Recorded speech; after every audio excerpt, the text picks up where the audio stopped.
എനിക്ക് പേഴ്സണലി ഞാനൊരു സെൻസിറ്റീവ് ആയ വിഷയത്തെയാണ് ഞാനിപ്പോൾ കൈകാര്യം ചെയ്യാൻ പോകുന്നത്. അതുകൊണ്ട് എനിക്കറിയാം ഇതെന്റെ വ്യക്തിപരമായിട്ടുള്ള അഭിപ്രായമാണ്. എനിക്ക് ഇവരെ രണ്ടുപേരും പേഴ്സണലി അറിയില്ല, അക്യൂസിനും അറിയില്ല, സർവൈവറും അറിയില്ല. അപ്പോൾ അതുകൊണ്ട് പേഴ്സണലി അറിയാത്തതുകൊണ്ട് തന്നെ ഞാനൊരു നോർമൽ വ്യൂവർ എന്ന നിലയിലാണ് ഞാനിത് പറയാൻ ആഗ്രഹിക്കുന്നത്.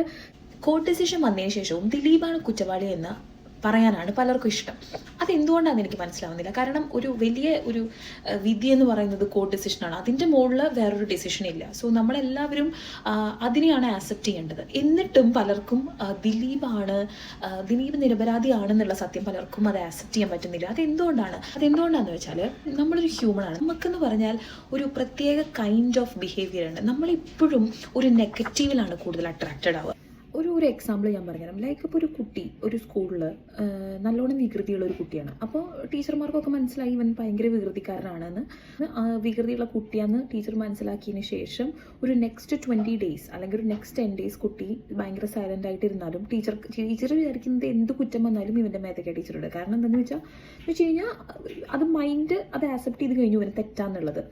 നമ്മളിപ്പോൾ ഒരാളെ കുറ്റാണെന്ന് പറഞ്ഞിട്ട് പിന്നെ അതല്ല എന്ന് പറയുമ്പോൾ നമുക്കത് ആക്സെപ്റ്റ് ചെയ്യാൻ പറ്റില്ല. അത് ഫസ്റ്റ് കേസ്. ഇപ്പോൾ ഒരാൾ ഫെയിമിൽ നിൽക്കാമെന്ന് വിചാരിക്കാം. ആ ഫെയിമിൽ നിൽക്കുന്ന ഒരു പെർട്ടിക്കുലർ വ്യക്തിനെ ബ്ലെയിം ചെയ്യാനായിട്ടൊരു പ്രത്യേക ഒരു കൈൻഡ് ഓഫ് ഒരു സുഖം നമുക്ക് പലർക്കും ഉണ്ട്. എന്ന് വെച്ച് കഴിഞ്ഞാൽ ഇപ്പോൾ ഒരു ഫെയിമിൽ നിൽക്കുന്ന വ്യക്തിയാണെങ്കിൽ ആ ഒരു പെർട്ടിക്കുലർ വ്യക്തിനെ ഭയങ്കരമായിട്ട് വൃത്തികേടായിട്ട് പറയുക വിത്തൗട്ട് എനി evidence. Like നമ്മളങ്ങനെ പറയും, if someone is famous, the society naturally look for their flaws. Blaming a celebrity makes people feel so powerful. Our achieve ചെയ്യാത്തത് അവർ മറ്റൊരു അച്ചീവ് ചെയ്ത് കഴിഞ്ഞു. അപ്പോൾ അവർക്ക് വേറെ ഒന്നും പറയാനില്ല. കാരണം അവർക്ക് അച്ചീവ് ചെയ്യാൻ പറ്റണില്ല. അപ്പം എങ്ങനെയാണ് ഇവർ ഇത്രയും പൈസ സമ്പാദിക്കുക, എങ്ങനെയാണ് ഇത്രയും വലിയ ബിസിനസ്മാൻ ആയത് എന്നത് നോക്കുന്നതിന് പകരം നമ്മുടെ നാട്ടിലോ അല്ലെങ്കിൽ വീട്ടിലോ ഒക്കെ ഇച്ചിരി പുത്തൻ പണക്കാരനായി വരുന്നവരെ പിന്നെ നമ്മൾ നാട്ടുകാരിട്ട് എന്താ പറയുക ഭയങ്കര വൃത്തികേടായിട്ട് ചിത്രീകരിക്കും ഒരു ടൈം കഴിഞ്ഞ്. ഇതെൻ്റെ ഒരു ചെറിയ ഒബ്സർവേഷനാണ്. ഇതിൽ എന്താണ് ശരി, ഇത് ഞാൻ പറയുന്നതാണ് ശരി എന്നല്ല ഞാൻ പറയുന്നത്. ഇത് എൻ്റെ ഒപ്പീനിയനാണ്. ഇതെൻ്റെ മാത്രം ഒപ്പീനിയനല്ല.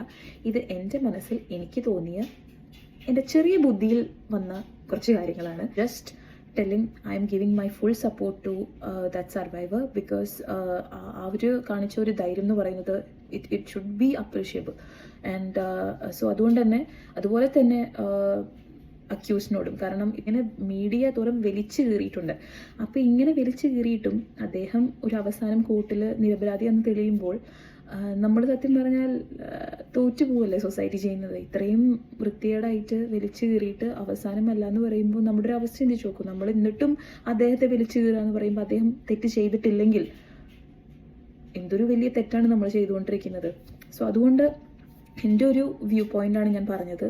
സോ ഈ വിഷയത്തിൽ ഞാനൊരു നോർമൽ വ്യൂവർ ആയിട്ടുള്ള ഒരു രീതിയിലാണ് ഈ ഒരു വീഡിയോ